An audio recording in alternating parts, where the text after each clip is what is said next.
Hi there. My name is Alexander Pearl-Cody, and I decided I'm going to talk to you about paganism today. I've got here a little script for myself to read off for you. Well, let's see what we've got. I'm going to start off simple here. In order to understand the history of paganism, you must first understand one key detail. Paganism never started anywhere, per se. It was a word defined in the 4th century to describe all non-Christian beliefs. Also, paganism has never been of one theistic belief, and even today isn't. To add to this, all of these so-called pagan religions lack a central dogma. Even of that time, they all lacked a central dogma. Meaning, most pagans varied greatly in beliefs and traditions. Well, they still do in modern times. The early history of paganism consisted of the northern British Isles and Eastern Europe.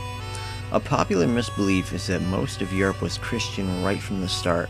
However, Christianity actually had a tough time converting all of Europe to it, and it took many years to convert it.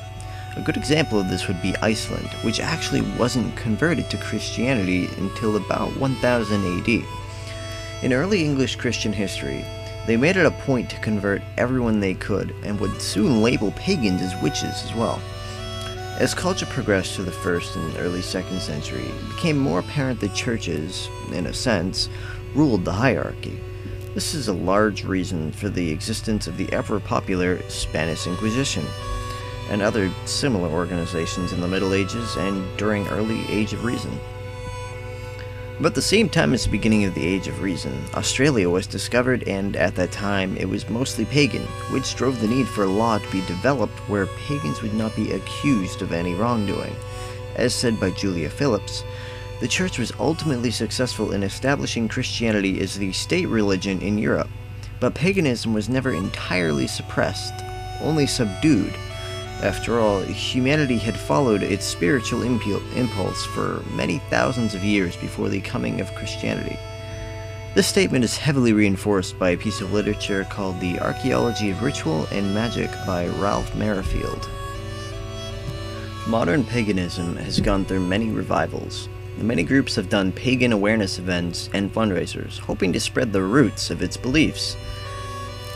It's totally a pun, by the way. I just thought I'd throw that in there.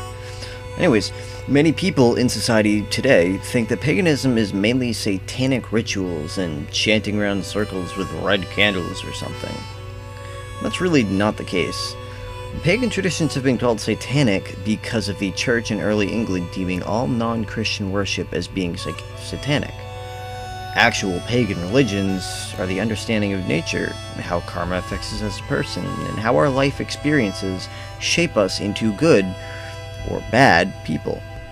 Sure, some rituals do involve chanting around a circle, but something like that isn't praying to a being in a place called hell, but rather another form of spiritualism within oneself. Although paganism had a rough start in early recorded history due to Christian beliefs, it's quickly becoming a well-known way of life in modern times. Many small organizations and groups exist without causing any problems. I suppose many might think of it as a cult, and others might think of it as a way of life in general. Whatever you think it may be, know that every pagan, be they Wiccan or something else that hasn't really got a specific name, it's just another person who has an opinion of what life is and how the world turns for them.